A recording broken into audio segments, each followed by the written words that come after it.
The member for Longman. Thank you, Mr Speaker. My question is to the Treasurer. Will the Treasurer update the House on how the Morrison government's responsible budget management is providing tax relief to families in my electorate of Longman, while ensuring the economy remains resilient in the face of future challenges?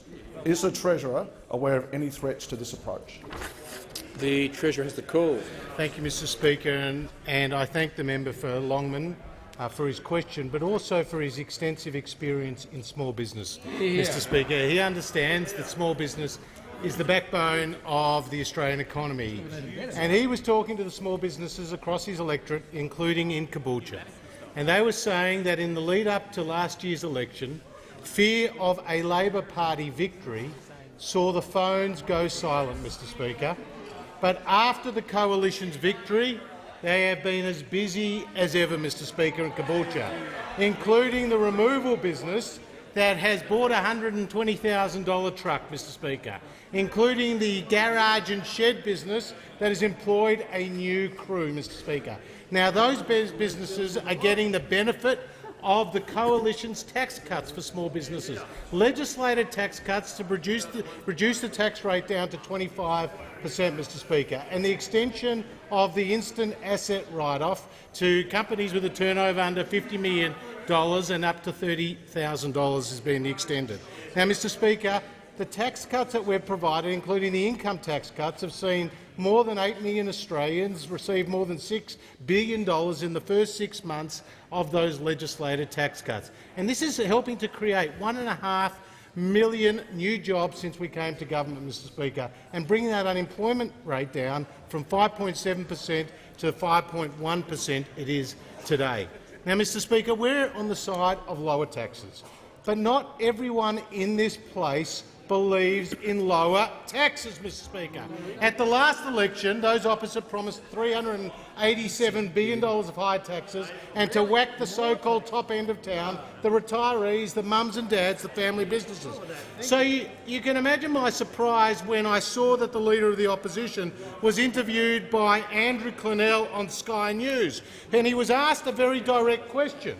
Would you envisage no new taxes? Here was his big chance to learn the lesson of the last election. This is what he said.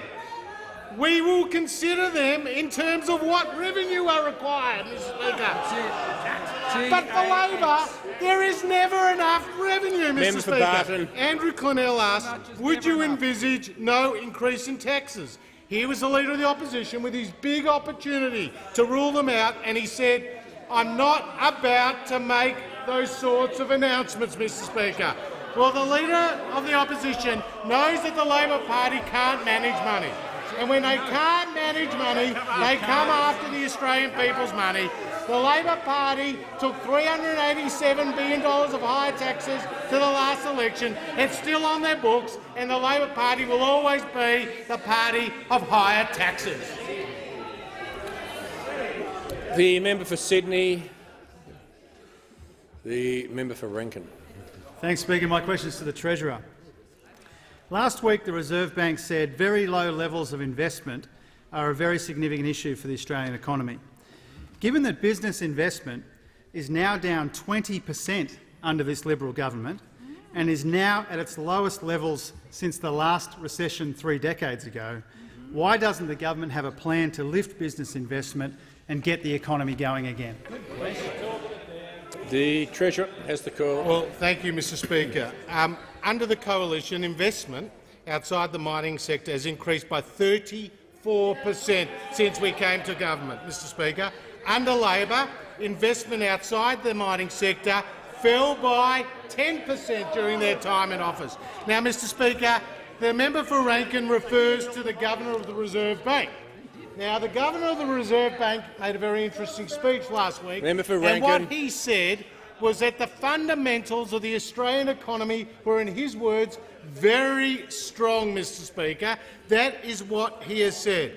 The strong fundamentals include world-class endowments of natural resources, a highly skilled and innovative workforce, an established and predictable regulatory system, sound public finances, a diverse and growing population, and being well placed to benefit from the strong growth in Asia, not just in China, but also in the countries of Indonesia and India, Mr Speaker.